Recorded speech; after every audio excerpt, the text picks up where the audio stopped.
Hello, everybody, and welcome back to Andrew Discusses, where today I want to talk about Pixar. Oh, by the way, for those of you that are new, this is the video series where I just talk about stuff. Let's just say audio series. I'm not actually... I used to be visible. I used to be visible. I used to be visible. Now I'm not. I prefer to be invisible. At least then I can't be seen. I can't screw anything up. But anyway, that's my own carton of shit. But anyway... I want to talk about Pixar because Lightyear dropped, and oh god, that thing. Can the word train wreck hit this? Because it was a train wreck. This is a screaming dumpster fire. Oh yeah, no, yeah, it's a screaming dumpster fire. Oh my god, this was not a good shot here. Whoo boy, yeah. Wow. Anyway, I want to talk about, just overall in general, I want to talk about Pixar movies, because this is going to become a new thing, I think. When, in regards to the whole, oh my god, this movie sucked. Yes, it did. But in fairness, Pixar has put out a crap ton of hits. They can pretty much take a hit at this point. They deserve at least one miss. You cannot have a perfect batting average every time you go up to the bat. Every time you go up to the plate, you cannot have a perfect batting average. And Pixar's proved it. Because technically Toy Story 4, I want to say, also sucked, but... some people liked it. I personally hated it, but that's my opinion. As far as Lightyear is concerned, I'm pretty sure. Let's look at the numbers again. You look at Lightyear. On a budget of $200 million, it brought in $85.6 million. Ooh, no. That's yeah. So, because you can't. Okay, so you can't consider Toy Story 4 a failure because it brought in $1.73 billion on a budget of $200 million. For me, I consider it a complete and total misstep. That's my opinion. But as far as Lightyear's concerned, I'm pretty sure we can all go on this one together that this was a flop. This one was a massive flop. This was a swing and a miss. And, oh yeah, wow, was it a miss. Oh, wow. But anyway, I want to go through and I want to talk about the Pixar movies that I know, and I want to put them on like a little bit of a ranking tier here. So, I have all of the Pixar movies here. I'm looking at the Wikipedia page of it. Every single Pixar movie. So they're not all that bad, for sure. Some of them are, it's an acquired taste. Some of them are, they may not be your cup of tea, but they didn't exactly suck. Some of them are just outright cash grabs, looking at you, Finding Dory, and some of them are just really just should have stopped after the first one and just been done with it. Maybe stopped after the sequel. Looking at Cars for that one. Cars 3 sucked. Alright, so going into this, obviously, I'm literally just going to read off the list here. By the way, this list is on Wikipedia. Just Google search Pixar films or list of Pixar movies, and it is literally in that Google search. So, we got Toy Story. There's a link in the description if you want to read along. So, Toy Story. I grew up with this movie. This was quintessentially my childhood. Was Toy Story, Toy Story 2, and when Toy Story 3 came out, it was pretty much, that's us looking at our childhood in the rearview mirror, and I loved it. Not one thing about Toy Story was up until number 3. Not one thing from 1 through 3 was bad. Toy Story 4 is an entirely different can of worms, because I'm going to lump all of them in together, but Toy Story franchise was good up until movie 4. Movie 4, they just dropped the fucking ball tremendously, and it shows, because you go from Toy Story, which is this imaginative story about the toys that come to life when the child's not there. Like, the child's imagination has breathed life into these toys. We still don't even know how they had sentience to begin with. But they're sort of like protectors and guardians, and it was really cool. I love the fact that the main character was named Andy. When my uncle took me to go see the movie, and when I heard Andy, I'm like, oh my god, the kid's named after me. Oh, that made my freaking day. But of course, you always will have the contractors to it. But Toy Story, Toy Story 2, and Toy Story 3 were quintessentially the best trilogy you could ever have for a movie series. It gave you the characters. You had the whole coming to the realization that you are a toy, literally. Came to the realization that, look, despite everything, you might be a toy, but you still are unique in your own special way. Toy Story 2 was basically that same uniqueness. Like, look, we're toys. Yes, we're not going to leave one of our own behind when Woody was kidnapped by, Al of Al's Toy Barn and be sold to a Japanese investor. And with Toy Story 3, it was basically the coming of age. If you think about it, all three of the original Toy Story movies were basically a coming of age story. Toy Story being your younger self, Toy Story 2 being that middle part where you're like a teenager, you're starting to grow out of your toys, but you still want to play with them. And then Toy Story 3, where you have to make the tough decision. Do you, get rid of the things that brought you joy as a child, or do you hold on to them? And the ironic part was, Andy was going to hold on to him.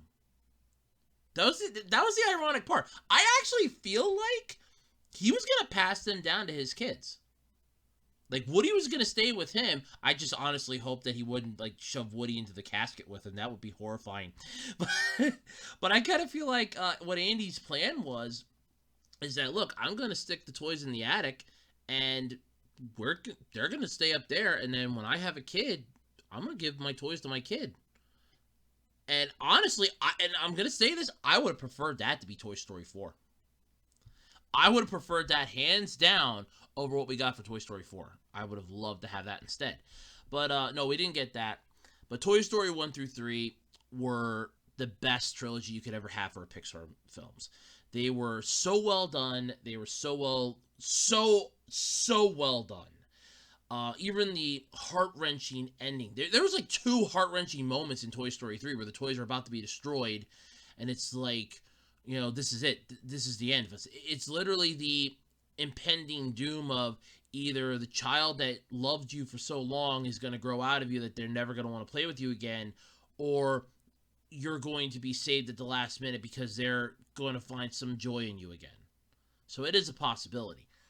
But yeah, that stuff does happen. I still find it heart-wrenching now at the end when Andy gave up the toys and he just looks at them, and I tear up every time I watch that. I'm not going to lie, but I tear up every time. So Toy Story 1 through 3 for me, fuck that, they're S tier. They are S tier as far as I'm concerned. Toy Story 4 though, because sadly I got to lump them all together, but in this case, 1 through 3 is S tier. Hands down. Toy Story 1, 2, and 3 are freaking S tier. Toy Story 4 it's not even ranking. As far as I'm concerned, that movie sucked. You literally took a trilogy that worked so well, that built this up over time, and you piss upon its grave. And it annoyed the fuck out of me that they did that. So, yeah, no, Toy Story 4 doesn't even rank. 1 through 3, I love them. A Bug's Life, not bad movie. It would get a B tier for me. It's not bad. It was a unique prospect. Because remember, this came out same time Ants came out. Okay? Remember, the 2 Bug movies. Ooh. Yeah. Bug's Life wasn't bad. It basically showed camaraderie. It showed hey, look, we have to, try to defend ourselves. We have to, inner strength, never giving up. Whereas Ants, that DreamWorks movie, just was weird and creepy. And weird and creepy and weird. Did I mention weird and creepy? Because I think I haven't mentioned weird and creepy. Because that's what it was. It was weird and creepy. But yeah.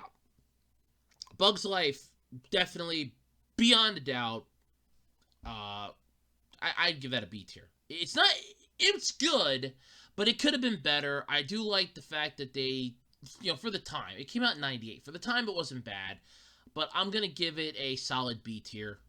It's not S tier. God, I wish it was, but it's not S tier. It's more of a solid B tier. Hands down B tier.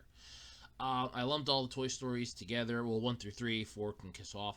So Monsters Incorporated. If you're following along on the list here, I'm up to number 4 on their list here. Monsters Incorporated. This is another solid B tier. And the reason why it's a solid B tier,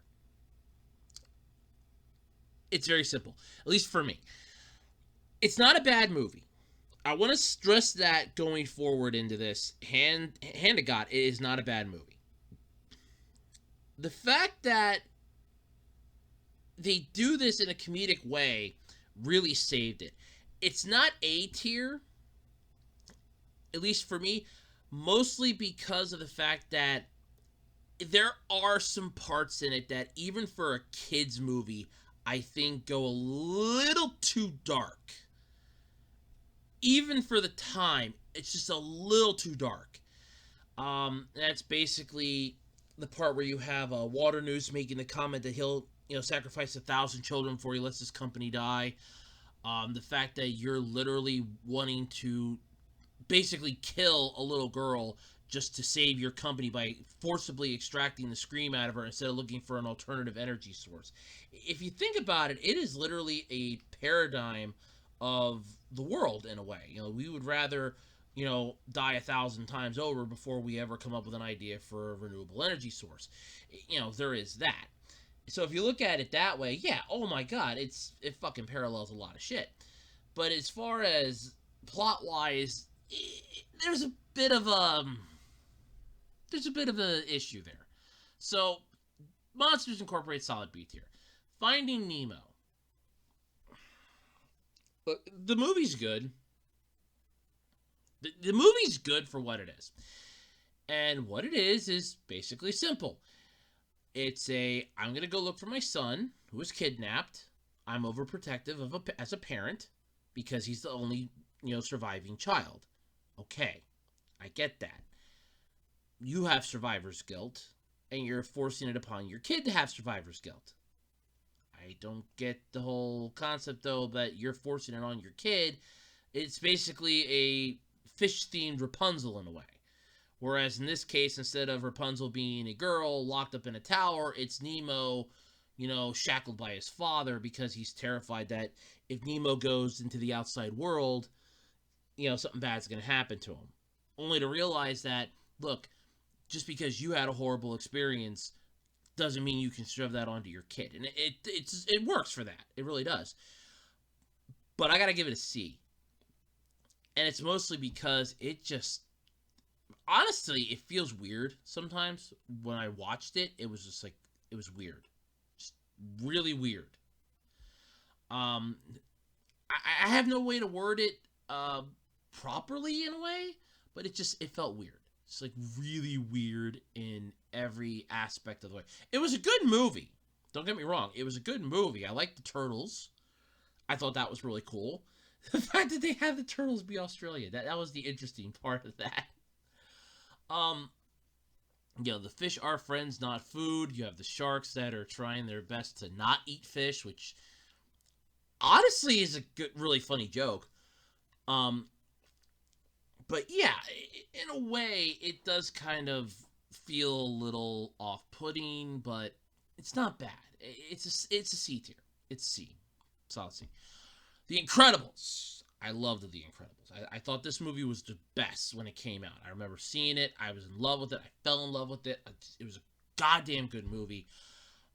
Family superheroes that are forced to live underground. Well, not physically underground, but forced to live undercover. Their secret identities are now their only identities. They're not allowed to do superheroing work because the government has issued that superheroes are illegal. Enter Syndrome, a intelligent child who was a huge fan of Mr. Incredible. And this is one of those, what's really funny about this, this is one of those instances of, this is what happens when you have something too good at the time. Because remember, Syndrome was Buddy Pine. Buddy was a huge fan of Mr. Incredible till he blundered Mr. Incredible trying to save the building from Bon Voyage and got arrested. And it's like, look, he's not affiliated with me. And it was basically, that was the end of it. He was not having it anymore. And that's sort of the downside of being a celebrity in a way. Like, look, you're a superhero, basically. To little kids, you're idolized by them. And a prime example of this and how toxic this can actually be in a way, look at the Kardashians. Which I now have to say my channel is no longer Kardashian free. But you have like celebrities like them. I know it's a poor example to use, but you understand where I'm going at with this. So you have celebrities like that influence the younger generation, and the younger generation wants to be like them. So then that makes it seem like, they're going to try to follow in their footsteps. Look at Buddy. He idolizes Mr. Incredible. He wants to be like Mr. Incredible. Here's the thing. You can't be like Mr. Incredible. While you have gadgets, you're not going to be Mr. Incredible. I like how he goes, he's Incrediboy. It's like, here's Ward. No. You're that annoying kid from the fan club. Brody. Buddy. Look. And I love the line where he goes, look, I've been patient. I've signed every scrap of paper you pushed to me, but he's literally trying to tell him, look, this is dangerous. I work alone to begin with, but this is dangerous. And it's understandable. I mean, Batman was a horrible example for a superhero. I'm going to take on this young Ward and introduce him to the crime-fighting world. Mr. Incredible, don't interfere. Go home. Go home. I don't take sidekicks. Go home. And the reason why is because, honestly, deep down, you can also say it's because Mr. Incredible is stubborn, but also because he knows that this is dangerous. While he can stop the bad guys, and the other superheroes can stop the bad guys, a regular civilian may not be able to stop the bad guys. They could get seriously hurt. That would be bad for them. Though there are parts when it's really ironic, like when Mr. Incredible loses his job at InsureCare, and he's like, he gets phone call after phone call from his wife's like, I finally unpacked the last box. It's like they finally just got moved in. She finally unpacked the last box. Then he screws up, gets fired, and it's like, uh-oh. Because now all of a sudden it's, ooh, yeah, this is bad. All because he sees a guy getting mugged. Which, first off, he wanted to help them.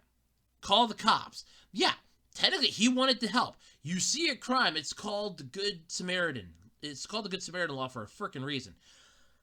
But the fact that his boss is chewing his ass out because he's trying to figure out how InsureCare's inner workings are being leaked because the shareholders are pissed that money is funneling out of this place like it's freaking, like there's a leak somewhere. That's because Bob's like helping the people that he can. He goes, I'd like to tell you to take a copy of your policy to Norma Wilcox. Norma Wilcox, Wilcox, on the 3rd floor. I also do not advise you to fill out form blah, blah, blah, blah, blah, blah, blah, blah, blah, with our legal department. I don't think anyone will be able to assist you at this time. I'd like to help, but there's nothing I can do. It's like, yeah, there's nothing. He helped. It's like, look, you helped a little bit there, and that's what counts. The small little victories, but of course, his boss was not, happy about it. And it makes sense. So him trying to relive the glory days, it's basically why The Incredibles is a good movie, and why, for me, it's an A tier, by the way. It is a solid A tier. It is that same standard. It's that trope you always wonder about. Think of it this way. What happens when a superhero is forced to take an average job? They are forced to live an average life. They are so caught up in the fact that, look, I was a superhero. Okay, I was the greatest hero that ever lived.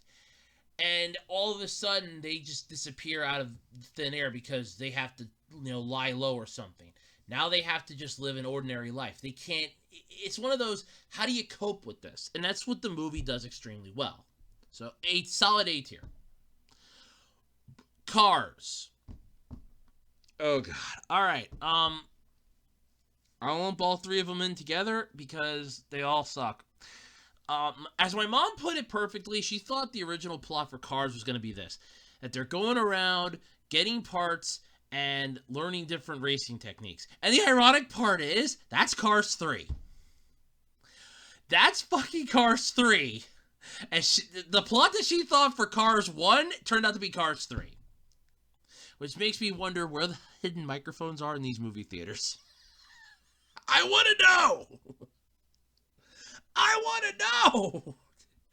But yeah, so basically, Cars was a weird. Did I mention weird? Because I don't think I mentioned weird. Weird ass movie. All three of them were. Cars 2 was.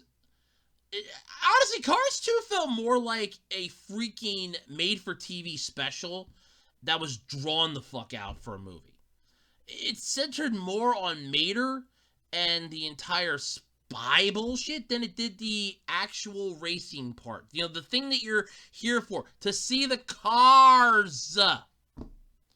No, it literally was more of a, oh, Mater's a secret agent, a bumbling secret agent. It's basically put Larry the Cable Guy in Beverly Hills Ninja and add just a small amount, not a lot, but a small pinch of James Bond. Ladies and gentlemen, I give you Cars 2. Yeah, basically it. Cars 3 was finally the, look, we're done. And honestly, I don't blame them at all for it. They sucked. There's no humans in this world. The cars are sentient beings. I love the theory that eventually I think was actually proven that the cars actually absorbed human beings. That's how they became one with humans, which is honestly terrifying as all hell. But yeah, as far as Cars is concerned, all three of them, all three of them are like a low C for me. They are a low C, mostly because the plot sucks for every single one of them. For the original Cars, it's learning to work as a team, which you don't actually see. The entire movie is he's trying to get over his ego trip. Lightning McQueen's trying to get over his freaking ego trip. And his entire ego trip is, well, I am the greatest race car ever. And then he finally has to realize that, okay, look, winning isn't everything. I had to realize this. Yeah. It's every freaking athlete in the world that thinks winning is everything. There you go. So there was that. What else exactly went wrong with this? There's a lot that there was a lot that went wrong with this movie. God, there was another horrible part of it. Oh, well, Cars 2, like I said, was basically just overly complicated. Larry the Cable Guy is James Bond. Yeah, basically. And Cars 3 was basically, at this point, look, I have to just admit that the younger generation's taken over. That felt like a cop-out to me.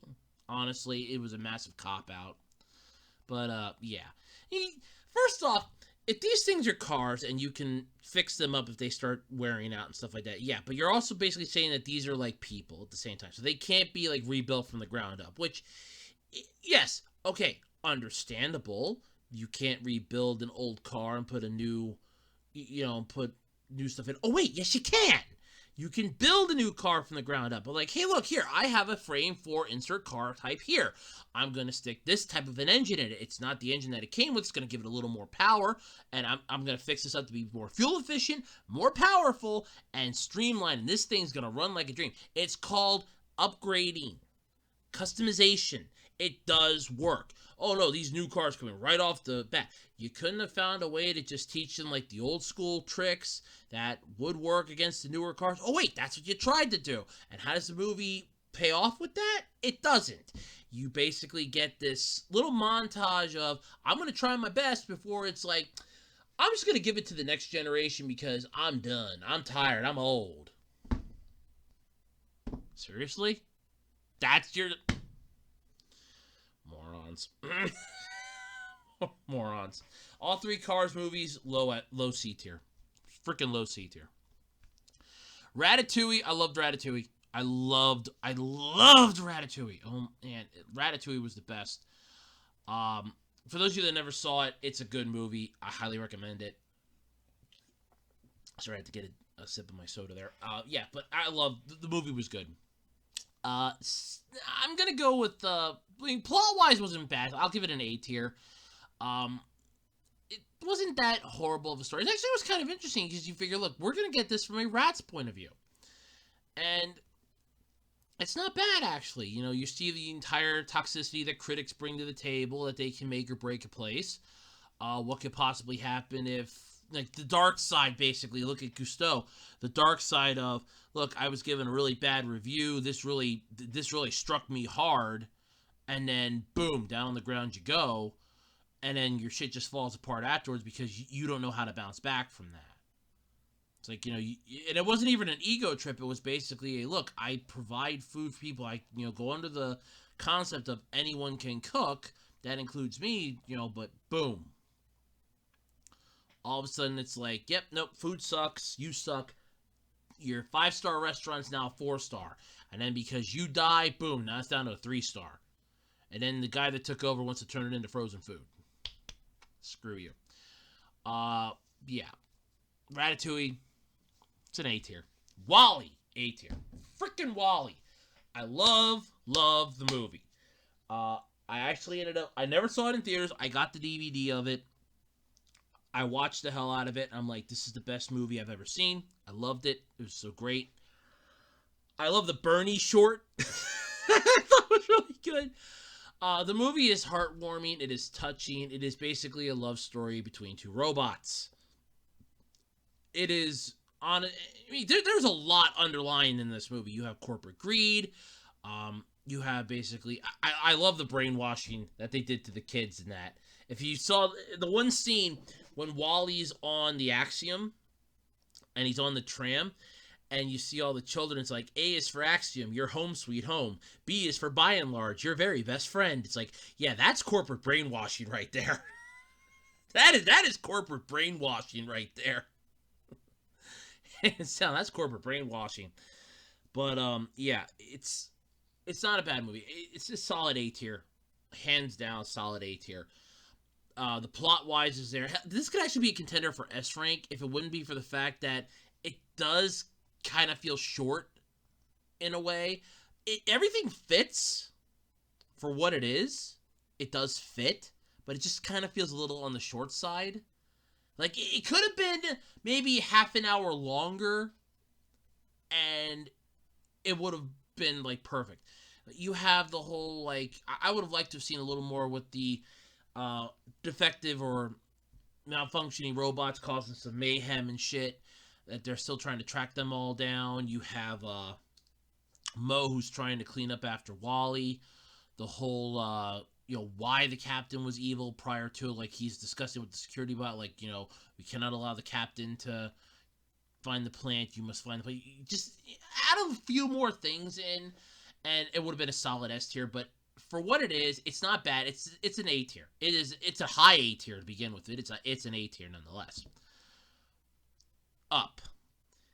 This movie right out of the gate hits you hard. If you're not prepared for it, you're going to go down like a sack of fucking hammers. And I mean, like, you have the whole miscarriage thing. You have the death within the first, I want to say, 15 minutes of the movie. It hits you hard. It slams you right in the face. And there is no denying it. It's right in the face. It gets you. And you're on your ass for the rest of the movie.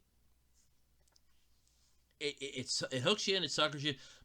You have a villain in this that is just pure unadulterated evil. He is so, it's almost like Ahab in a way from Moby Dick, where he is so gung-ho that I will catch that goddamn bird and prove all those goddamn people wrong. But then you also have basically the story of the old man who's like, look, I have to, deal with this. I have to, I am going to fulfill my, late wife's last wish and how our house is going to be on this cliffside. And the part that I love, he never actually read the whole damn photo thing. He always started getting emotional. If he would have looked at the end of it beforehand, I don't think he would have been such a jackass. And I don't think he would have been such a jackass then. Because what it basically was is Ellie left him a message at the back of the photo album where it basically said, thank you for the great journey, now go start one of your own. Where she's basically telling him, look, she knew she was dying, she knew she wasn't going to live much longer, so she's telling him, look, I've had a great journey with you. go have your own adventure now. And he finally realized that, look, I really need to do this. I mean, granted, his house is now on the cliffside. I would have loved to have seen the sequel to this, but you can't do one anymore, sadly. I'm pretty sure most of the, I'm pretty sure the one that did the voice of, yeah, I think Ed Asner is dead. I'm almost sure of it. Yeah, okay, yeah, he died in 2021. I thought, no.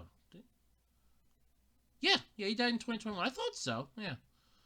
Yeah, 2021, the age of 91. Yeah, I thought he was dead. But yeah, so, I mean, you don't have Ed Asner, so you really can't do a sequel now to Up. Another beautiful hit. It wasn't a bad movie, but still, not bad. But, yeah, you figure with Ed Asner gone, you really can't do a sequel to this. The sequel won't work now anymore. But, of course, it's just, it is what it is. Up wasn't a bad movie. I'm going to give it an honorary S tier. Mostly because I kind of feel like it's a rare movie for Pixar. It comes out of the gate hard. It swings, nails you in the face with the whole, here's, this entire, ensemble of characters. Here's this entire story. We slam you with all of this shit right in the first, I want to say like 15 minutes of the movie. Within the first 15 minutes, we slam you hard with this. Also that you understand what's going to be happening now. Why are main characters like this? Why the story is set up like this? Why they're doing this? And it's getting an honorary S tier. Now, what does that mean? That means that, granted, it doesn't fully deserve the S tier because there are a couple plot holes in it, one of which Mythbusters busted wide the fuck open. But it's, for what it is, I'm not going to hold it against it. It gets an honorary S tier. It's an S tier. It's in the S tier ranking, but it's considered an honorary S tier. It's like a honorary doctorate. You didn't actually, earn it, but at the same time, you deserve it. If that makes any sense. Since I lumped all Toy Story and all Cars together in their own thing, let's go with Brave. For those of you, if you slept on this one, I don't blame you for sleeping on this one. I like to forget this one exists. And before somebody out there chastise me in the comments, not for the reason you think, I don't particularly like Brave. Mostly because of the plot. I have nothing against, and I want to stress this, I have nothing against any story that shows female empowerment. I have nothing against that. Choosing your own destiny, nothing against any of those story types. The plot in this movie is a holy mess. The mom gets turned into a bear. The dad tries to kill the mom. We find out that the one bear that apparently the dad is most known for always fighting, or I guess killed it or something, turns out to be a former person. For starters, I was not the target demographic for this, and I want to stress that going forward. I have no problem with this story. I've seen the movie. I have no issue with the story. I have no issue with the, with the characters. My issue is with the plot. Story-wise for the characters, look, you gotta respect me. I want to fight for my own hand, for Merida. I get that. I respect that. The plot that her mom gets turned into a bear, even for a Pixar movie, to me, is full-on bullshit. There's, no way you can justify this. And the entire movie is then basically they're trying to turn her back. That's the whole plot. That's it. Because she's losing her humanity. You can literally pull up the entire plot for this thing. It is Not that difficult to read. It reads pretty much like a fan fiction in a way. Um, Medieval Scotland, you got Merida of the clan of, I'm not even going to try to pronounce this, I don't want to piss anybody off. She's given a bow and arrow by her father, the king, for her 6th birthday. And of course, she basically becomes, like a female warrior. Again, I have no issue with that. Because on her 16th birthday, if she's 16 years old, she's now going to be betrothed to the son of one of her father's allies, which she wants to, rebel against. She doesn't approve of this. Which, okay, that makes sense. I'm like I said, I'm fine with that. This makes sense. What bothers me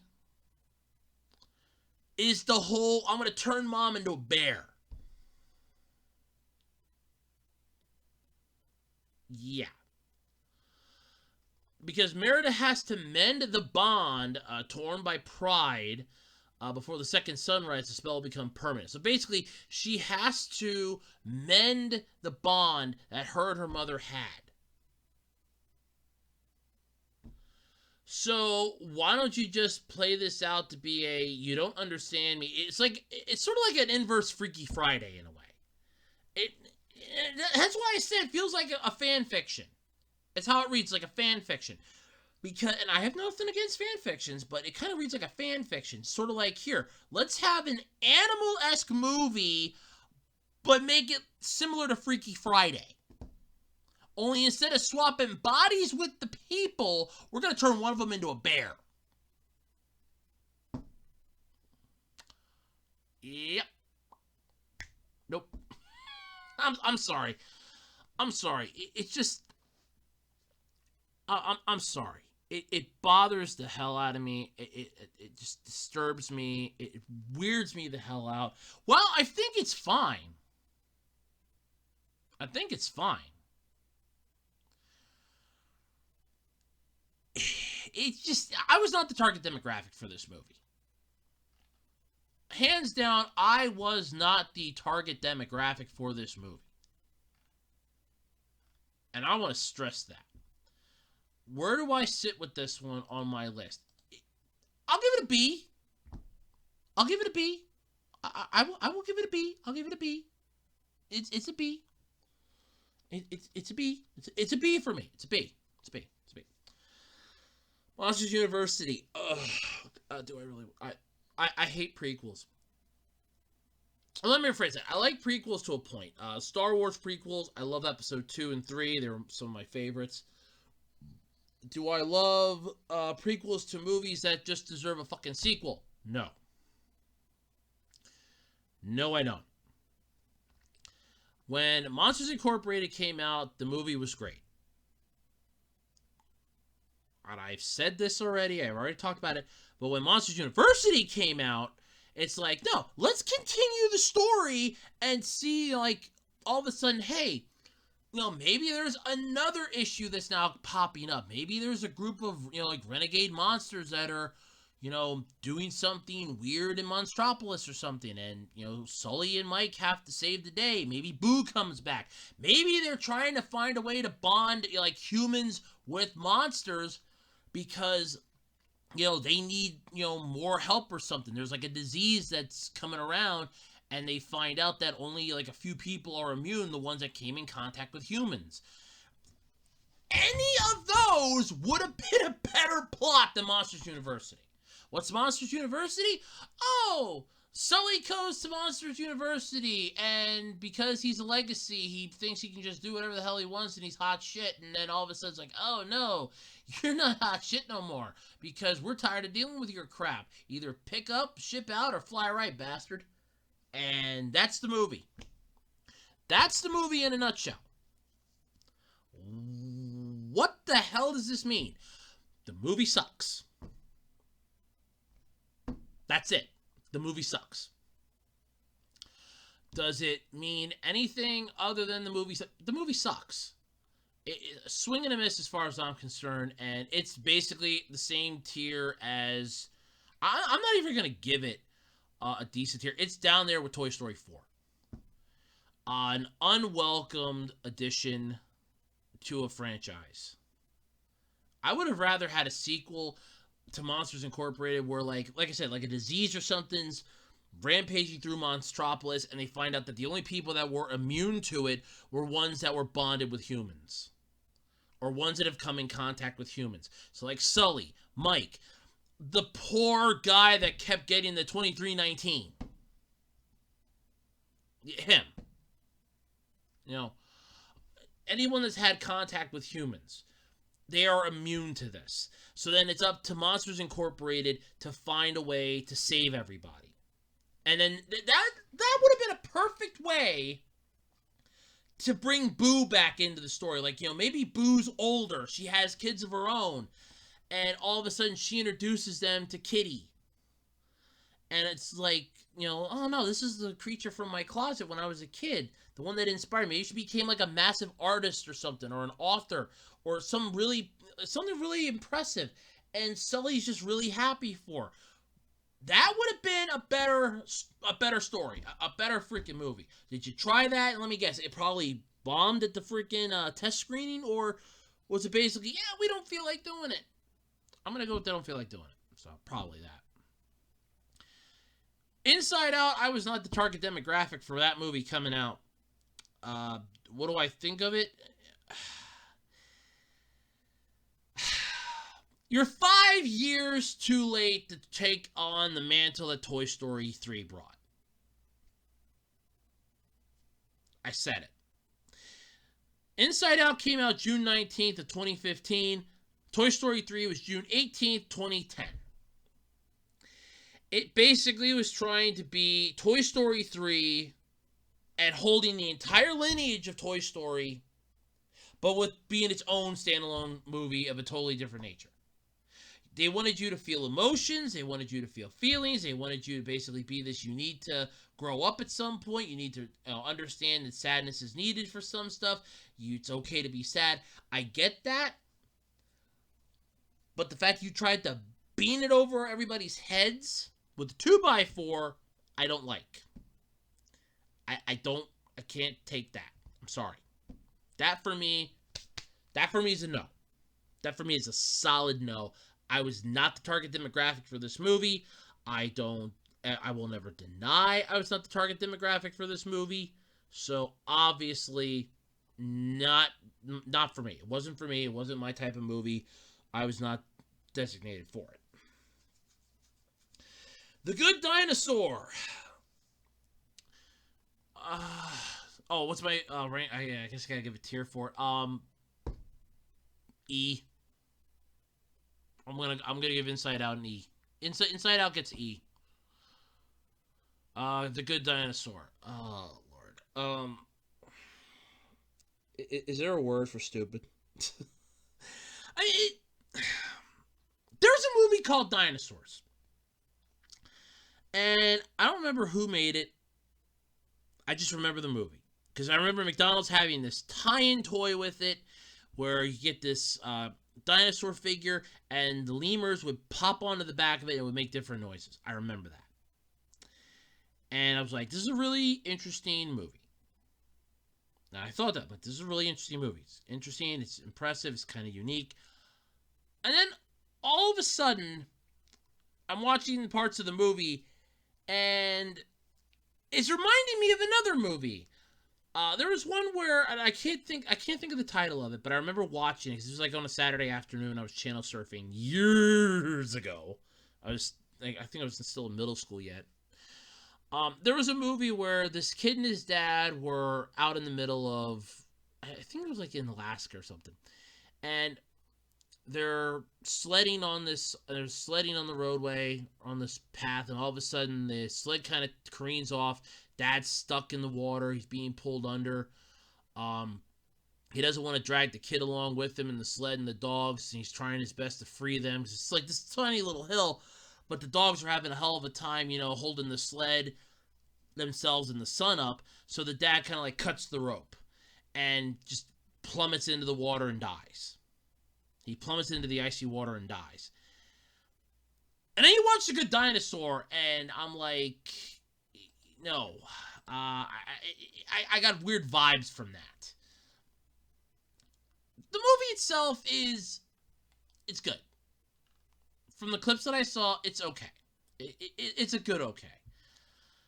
Basically, the asteroid doesn't hit. Dinosaurs still live. You have, was it Aptosauruses or Formers, basically. Yeah, it's neat. It's cool.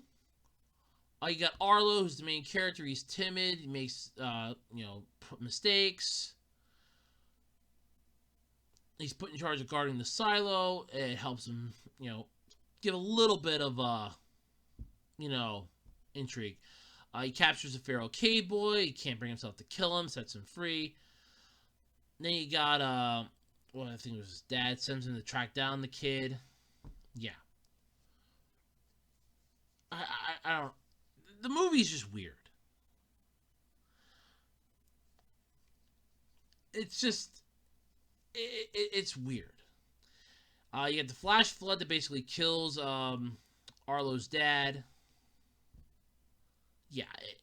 Look, I'm going to say this, okay? And this is my entire point on this, all right? This movie is trying so hard to be a dinosaur version of The Lion King. There, I said it. Okay? I said it. It was trying its damnedest to be a dinosaur version of The Lion King. And it wasn't good at it. It's an okay movie for what it is. It could have been a lot better than what it was. This one I'm giving... it's great. It's a D. I gotta give this one a D. It was trying way too damn hard to be a Lion King knockoff, but yet not be a Lion King knockoff, but it still was. It's a D. It's a D tier. Finding Dory. Because I'm not lumping this one in with Finding Nemo. Finding Dory. Needless cash grab no one asked for. I want to say that again. Needless cash grab no one asked for. That was Finding Dory in a nutshell. It was basically a sequel to Finding Nemo, only in this case, Dory kind of goes missing because she goes looking for her family. Which, if you remember from the first movie, she had the attention span of a goldfish. And, yeah, she wasn't that intelligent to begin with. She constantly forgot stuff. And I didn't like Dory in Finding Nemo. I didn't like Dory at all in Finding Nemo. So giving her her own movie to me was a swing and a miss. But, not a bad... It worked for some people. It didn't work for me. I wasn't a huge fan of it. I'm trying to figure out how good or bad did it do? It didn't do too bad. So a lot of people liked it. Me, I was not a fan of it because, like I said, I didn't like Dory. So I wasn't a fan of it. But it brought in $1.29 billion on a $200 million budget. Not bad, but yeah. It's weird. It's weird. I like how it's 1 year after meeting Marlin and Nemo that she's living with them. Well, yeah, because she's living with them. Gee, you pretty much were there the entire... When did Finding Nemo come out? 2003, and Finding Dory comes out 13 years later, but only 1 year has passed. That's some impressive time travel-esque bullshit there. I gotta say that's some impressive time travel-esque bullshit. Yeah, no. Finding Dory for me is a miss. E tier. It's E tier. Just freaking E tier. It's where it fucking stays. I lumped Cars 3 in with Cars. Coco! I was not the target for Coco. I was not Coco's target demographic, nor was I one of the people stupid enough to go see it when they were shoving that 30-minute fucking god-awful... Oh my god, that fucking god-awful, Jesus Christ, what the hell was it? Olaf's Frozen Adventure. That's it. I was not one of those people that went to go see it when it was like that.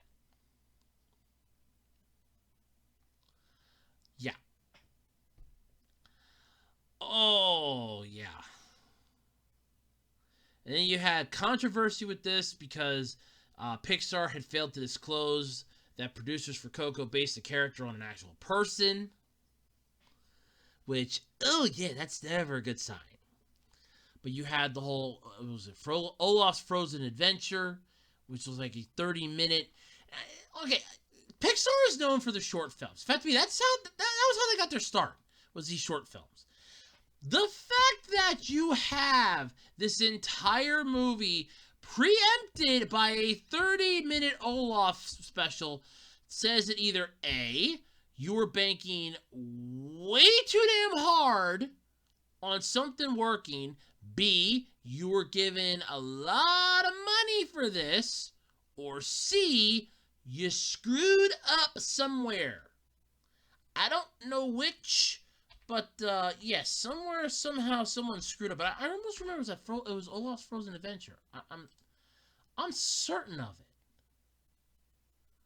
I'm almost certain it was that freaking. I'm almost certain that was in Coco. Hold on, let me. Frozen Adventure. Oh, yeah, okay. I like how now it's a television program, but I'm almost certain that it came out originally with Coco. I almost, yeah, because it's 2017. It came out in 2017. I'm almost sure of it. Premiered in theaters for a limited time. Yeah, preceding the screening of Pixar's Coco. I was right. So you have what is essentially my apologies, a 21-minute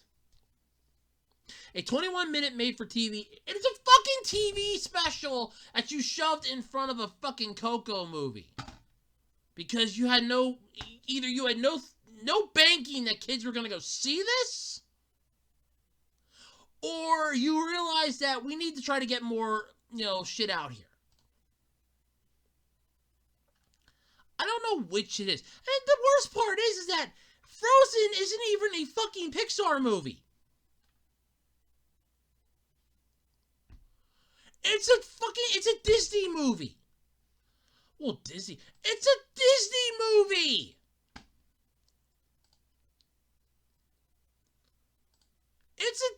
Frozen's a freaking Disney movie, and you shove this in front of Coco. Well, because it's Disney Pixar Coco. Sort of like how if you look at Lightyear, it's Disney Pixar Lightyear.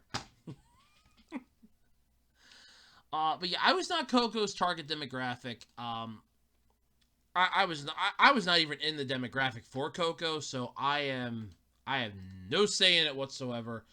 Unrankable. I have no say in this one. I have no dog in this fight because I never saw it. Clips at best, but I did not see enough clips to warrant a justification of it. The only thing I could even possibly compare it to would be Corpse Bride, that Tim Burton movie, but that would be doing it a massive injustice. So it's unrankable because I have never seen it. Incredibles 2! A sequel that, when did The Incredibles come out again? 2004. So it took you 14 years, almost 15 years to give us a fucking Incredibles sequel. You should have did it right off the bat. Hell, the video games did. Rise of the Underminer. We couldn't have gotten that as a movie? Seriously? No, this movie literally takes place right after the first Incredibles movie. And there you go, Incredibles 2. Wow. Was it good? I didn't see it other than clips, but I did see enough. This is one that I did see enough clips to actually get the idea. It's, yeah, I don't. It's okay. It's okay. Do I feel like the movie could have been a little better? Yes. This was more.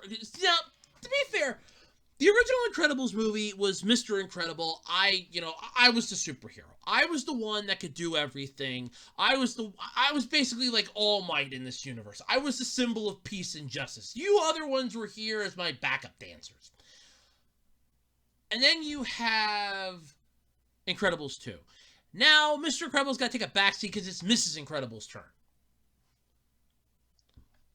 And it works. I kind of feel like it should have came out not too long, maybe at best 3 years, 4 at the most, after the first one came out. I don't know if it was contract issues, scheduling conflicts, or what. It wasn't a bad movie. I think it could. I really do think it should have came out sooner. Not a bad movie. Welcome sequel. Obviously it did extremely well. A budget of $200 million. This isn't counting like advertising and other stuff, but a budget of $200 million, $1.245 billion. Well, that's a holy shit. We did good on this one. Yeah, it's not a bad movie. I feel like it should have just came out earlier, to be honest with you. It's more, like I said, centered on Helen Parr, aka Elastigirl / Mrs. Incredible. And that's honestly where it is. You know, like I said, it should have came out, I think, a little... It should have came out a little sooner than it did. It didn't come out as quickly as I think it should have. This is one of those strike when the iron's a little hotter, but in this case, it still worked. Do I feel like it could have been better? Well, everything could be better. But as far as this one's concerned, no, this was actually pretty good. It wasn't bad. It wasn't horrible. It was good. It wasn't bad. It was good. Of course, you also got, because, and this is the sad part, because you gotta remember, this is the point when I kind of feel like kids' movies were becoming more adult-centered. Like, look, the adults are gonna go see this movie because they want to go see it for reasons. Yeah, the adults don't want to go see a kids' movie for the plot or the story. No, they want to go see the heroes in spandex. Uh-huh. Which, okay, it's understandable. That's why it's called Rule 34. That's literally why it's called Rule 34. Rule 34 exists literally because of this. So it does make sense in a way. But as far as the movie goes, plot's good, story's good. It's S tier. It's an honestly, it's an S tier. It's not bad. It's not horrible. Honestly, it's good. It's a well-welcomed sequel. It's perfect. I wish it would have came out a little sooner, but then again, beggars can't be choosers. Honestly, beggars can't be choosers, but still, not bad. Is good. Welcomed. No issues at all. Highly, highly great movie. S tier. Solid S tier. Onward. I didn't see it. Can't give a...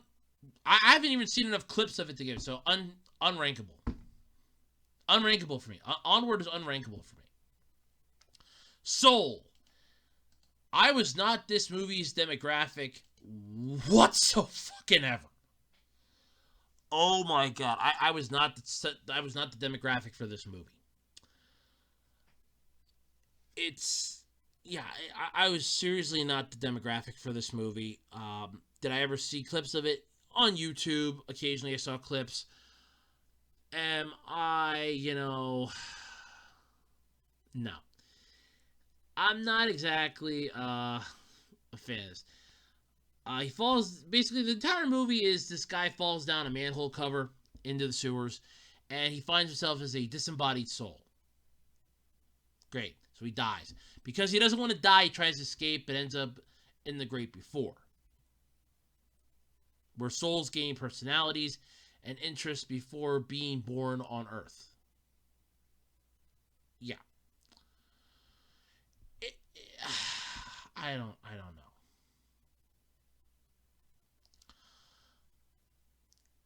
It's just, he basically ends up training the soul that wants to avoid Earth.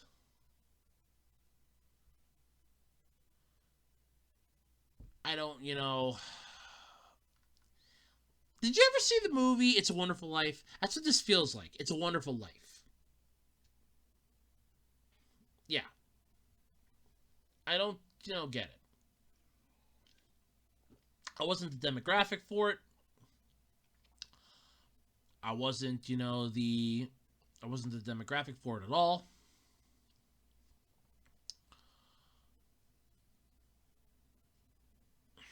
I know.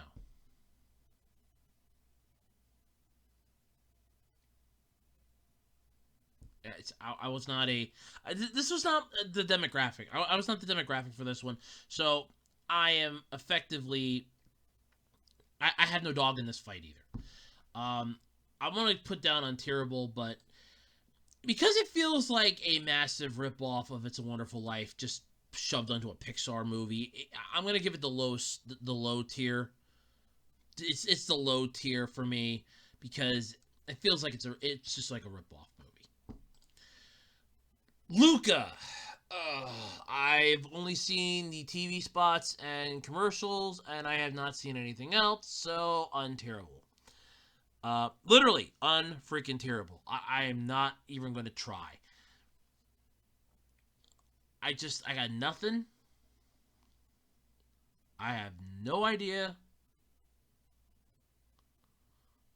I don't, I got nothing.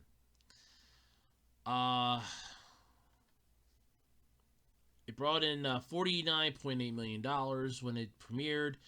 If I remember right, this was in the era of the movies are going to be in theaters and then on, I think it was Disney Plus, but I think this one just released direct. Yeah, this one was just a direct streaming because of the ongoing COVID-19. So yeah, this one was just direct to streaming. So, and since I don't have Disney Plus, nor will I ever have Disney Plus, nor will I ever submit to buying Disney Plus, you can kiss my ass. It's unterrible. I can't rank it. Same with Well, no, you know what? No, I am going to rank this one. So Turning Red. I was going to say Turning Red is going to be unrankable because I've never seen it, but no, I've seen enough clips of this, and I'm not a fan of this one. So, what is this movie? Does anybody out there remember the story of the Powerpuff Girls 2016 reboot with the twerking episode, where Blossom, Bubbles, and this panda were twerking? And then it was later found out that the person that wrote that episode was a pedophile. And Cartoon Network had to do some massive, shit shoveling because of it. I welcome you to a 100-minute. I am not the target demographic, nor do I ever want to be the target demographic for this. Okay? I am not the target demographic for Turning Red. Did I like the trailer? Yeah, I thought the trailer was really good. The trailer, the teaser trailer that you saw, wrote a check that the actual trailers immediately tore up and voided. That was the end of that. It had a budget of $175 million. It brought in $19.2 million. This was a swing and a massive fucking miss. Okay? The entire movie, what the movie was trying to be was a coming-of-age story where you have to understand, look, you can't be overly emotional. You have to learn to take things, as they come and roll with the punches. If it would have stuck to that lane and stayed in that lane, it was, it was fine. It would have been fine. However, it wasn't. You have the entirety of this I don't even want to say B plot. Because, it's a B plot because the A plot is basically May experiencing her entire, I'm going to change into this red panda thing. The B plot is she wants to attend this Four Town concert. It's a fucking boy band. Okay? Yeah, it's interesting. Uh-huh. Yeah. Mm-hmm. So you have the whole, she's turns into a red panda. There's lots of uncomfortable situations in this. If you're an adult and you're going to see this movie, you're going to feel highly uncomfortable. This is one of those they should just have the cameras on, Like night vision cameras on to make sure your kids are safe, make sure that the doors are locked, nobody can get in or out unless they have a ticket, and that should have been it. Or they should have provided the parents with some type of something to block this crap out. I'm not, yeah, no. I'm not down with this. I'm not okay with this at all. It's just, no.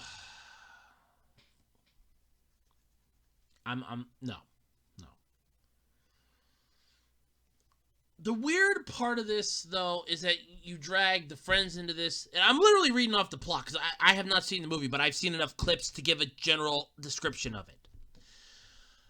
You have her friends and the freaking boy band are singing to complete this ritual that they need to use to go to the astral plane. I don't. No.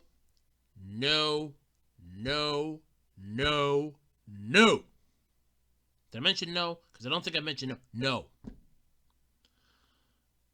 Yeah. No. She's got to work at a temple then. No. I'm out. This thing, E tier. Fuck it. No, screw the E tier. This is an F tier. This is an F tier for this is a double F tier for fucking failure. This is a fucking failure of a movie. So Turning Red, double F tier. And this thing came out this came out this year, didn't it? Yeah. Yeah, on Disney freaking Plus. It did, yeah. Yeah, March 1st. Yeah, on Disney Plus and in limited theaters. Yeah. Okay. It still sucked. But it's not as bad as the last movie on this list, which I have seen enough clips of now to give a justifiable plot point for it. So for those of you that missed my rant video when I complained about this movie, when the trailer dropped, and we all had to listen to David Bowie's Starman, that trailer wrote a check that this movie definitely could not cash.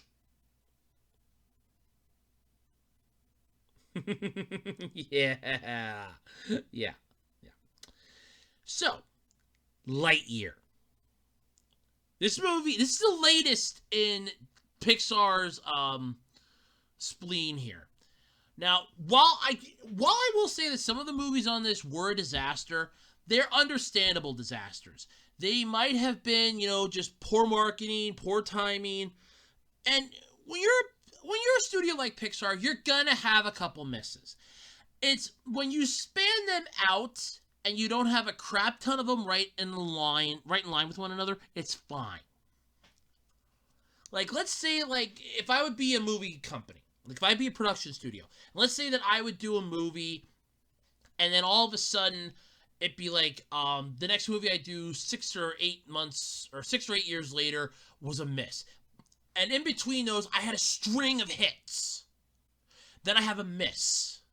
Then I have another string of hits. Then I have another miss. Four hits, and then I have another miss. Then 5 hits and a miss. They're spaced out in between that I'm not losing my ass on one movie tanking over another.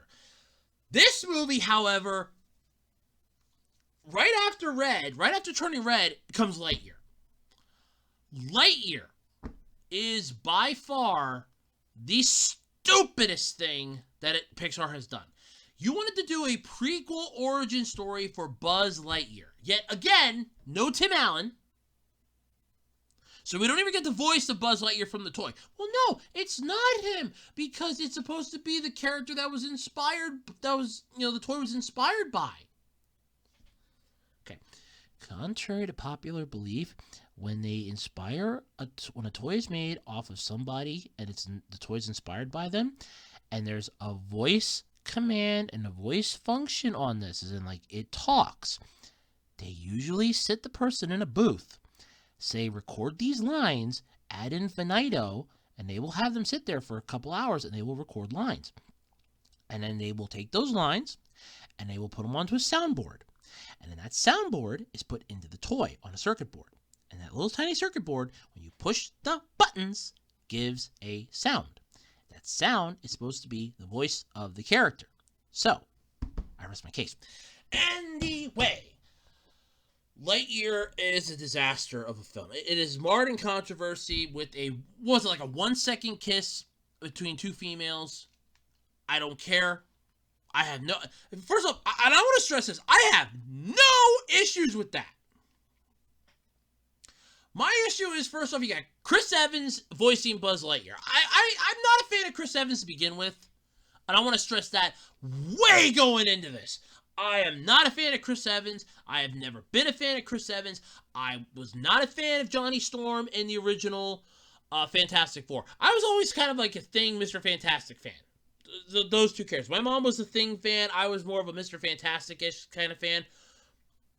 Wasn't a fan of his when he was in the original Fantastic Four movie and Rise of the Silver Surfer. Wasn't a fan of him then. I sure as hell wasn't a fan of him in, the Marvel Universe's Captain America. For me, I'm not a fan of Captain America. That's Marvel's answer to Superman. Only he can't fly. This movie, to me, I feel like they wanted to make a space opera. I feel like somebody at Pixar looked at this and said, I want to do... What's it? It's Angus MacLane's the one that directed this. I kind of feel like they looked at this and said, I want to do a space opera. I want to do a space opera. I want to do a space opera. I want to do a space opera! And that's what we got. It's a space opera that you can't even hear in the balcony. It is a space opera that you can't hear and you're 2 feet from the fucking stage. That's it. That's the space opera.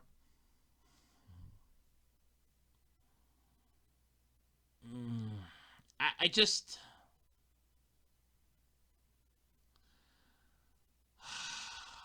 I got nothing here.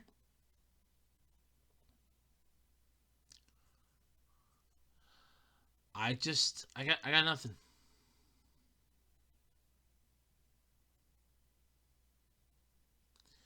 I have nothing.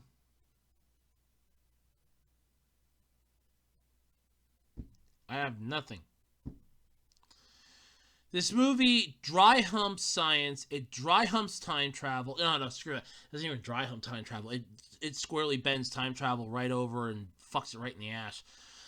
You have alternate realities, different realities merging, alternate timelines merging. The fact that you're literally trying to undo an event and you're literally proving quantum causality cannot fucking function here. When you have older Buzz, and I'm spoiling this movie. I will spoil this movie 1,000 times over to save people the money to go see it. Pixar, please forgive me for this, but I'm going to spoil this movie. For those of you that have not seen this, Buzz Lightyear is Zurg.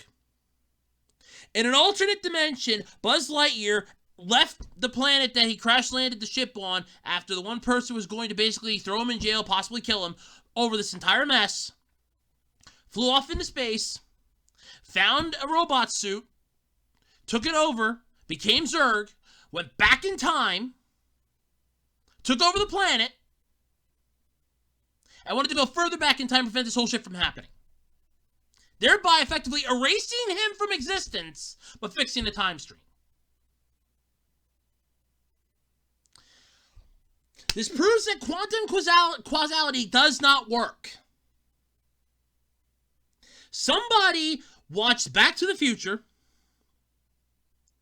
got a little too drunk, and thought, oh my god, that's what we need for this. Who wrote this piece of shit? Who wrote this crap?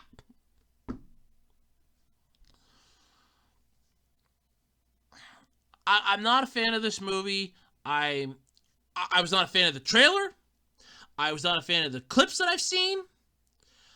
I have watched the reviews on it. I fell asleep. The one bored me to fucking tears. I'm done. As far as if Toy Story 4 did not kill the Toy Story franchise and massacre the characters that were in that, because Buzz Lightyear in Toy Story 4 was basically nothing but a babbling fucking moron. That's all he was in Toy Story 4. If that movie did not kill the Toy Story characters, this movie sure as hell murdered Buzz Lightyear. When the freaking robotic cat is your center of attention and more fun to watch, you have failed. I'm sorry, you've failed miserably. You have failed. You have failed. You have failed. You have failed. You have failed. You have failed. End of discussion. You failed. You failed. Hands down, you failed. When your entire movie is predicated on one character, and I honestly, I cannot be the only person that thinks this, $85.6 million. Its opening weekend barely brought in $100 million on a $200 million budget. This movie fails in every aspect. This is a double... Sorry, no, this isn't even a double F. This is a triple F tier. Triple F. Fucking financial failure. That's what this is. This movie is a triple F rating. Triple F rating right there. This movie sucks. And now, this is the thing. I'm not saying it sucks for any of the controversy that this movie has brought. No. I have no beef with that. This movie sucks because it doesn't work.